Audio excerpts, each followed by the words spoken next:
বৃহস্পতিবার কাতারের দোহায় প্রধানমন্ত্রীর কার্যালয়ে দেশটির প্রধানমন্ত্রী শেখ মোহাম্মদ বিন আব্দুল রহমান বিন জসিম আল থানির সঙ্গে সাক্ষাৎ করেন প্রধান উপদেষ্টা ডক্টর মোহাম্মদ ইউনূস।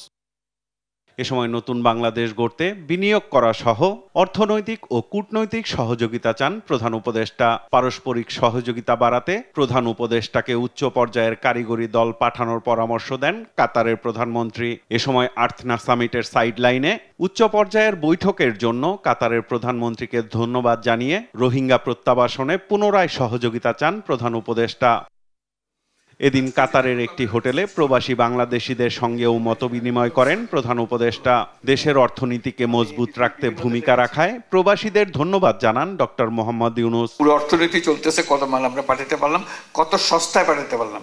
সস্তায় পাঠাতে না পারলে আমাদের জিনিস মানুষ কিনবে না, তো আমরা এই দাম তো গ্রাহকের কাছ থেকে আমার নিতে হবে। আমরা একটা অ্যাপ বাইর করতেছি, যারা প্রবাসী আছেন দুনিয়ার সব দেশে, তাদের জন্য যার যার জগতের একটা আলাদা অ্যাপের মধ্যে আপনি সমস্ত বর্ণনা দেবেন, আপনি কি করতে চান, কি করতেছেন, কি হলে ভালো হবে, পরামর্শ দিতে চান পরামর্শ দেবেন, অথবা বলবেন এটা হলে আমি এটা করে দিতে পারবো, আমরা শুধু ক্ষোভগুলো বানিয়ে দেবো। ক্ষোভগুলো বানিয়ে দিলে এই জিনিস, যাতে করে আপনাদের সঙ্গে আমাদের কন্টিনিউয়াস ইন্টারাকশন হয়। প্রধান উপদেষ্টার চতুর্থ দিনের কর্মসূচি নিয়ে সাংবাদিকদের সঙ্গে কথা বলেন প্রধান উপদেষ্টার প্রেস সচিব। রোহিঙ্গা ক্রাইসিসের জন্য তাদের সাপোর্ট চেয়েছেন এবং কাতারও বলেছেন যে হ্যাঁ আমাদেরকে এই বিষয়ে যাতে এটা একটা সাস্টেনেবল সলিউশন হয় এবং এই ফলে যাতে রোহিঙ্গারা তাদের দেশে ডিগনিটির সাথে ফিরে যেতে পারে। কাতার সরকারের ইতিবাচক সাড়া পাওয়া গেছে বলেও জানান শফিকুল আলম।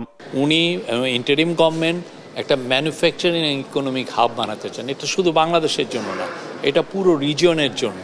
সাইফুল রিপন, দেশ টিভি, ঢাকা।